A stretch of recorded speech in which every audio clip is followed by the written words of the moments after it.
எங்க ஊரோட 150 வருட அடையாளத்தை எப்படிங்க வெட்ட விடுவோம்? பிரம்மாண்ட மரத்தின் அருகில் அமர்ந்து போராட்டத்தில் இறங்கிய மக்கள்.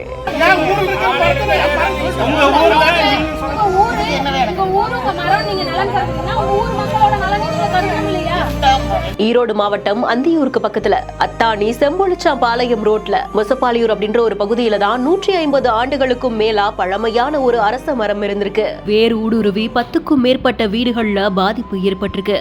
அந்த இடத்துல இருந்து அப்புறப்படுத்துறதுக்காக அங்க இருக்கக்கூடிய மக்கள் வனத்துறை மற்றும் வருவாய்த்துறை கிட்ட கோரிக்கை வைத்திருந்திருக்காங்க. இது தொடர்ந்து கவர்மெண்ட்டுக்கு சொந்தமான அந்த ரோட்ல இருக்கக்கூடிய அரச மரம் அந்த பகுதியில இருந்து வெட்டப்பட்டு வேறு இடத்துல நடுவதற்காக அதிகாரிகள் வந்திருந்திருக்காங்க. இதை பார்த்து சில பொதுமக்கள் மரத்தை இங்க இருந்து வெட்டக்கூடாது அப்படின்ற மாதிரியா மரத்தின் அருகிலேயே அமர்ந்து தர்ணா போராட்டத்துல ஈடுபட்டு இருந்திருக்காங்க. நாங்க மரத்தை வெட்டல, வேற இடத்துலதான் வைக்க போறோம் அப்படின்ற மாதிரியா அதிகாரிகள் சமரசம் பேச பேச அதிகாரிகளுக்கும் பொதுமக்களுக்கும் இடையில நடக்கக்கூடிய அந்த வாக்குவாதம் தொடர்பான காட்சி பதிவாகி இருந்திருக்கு.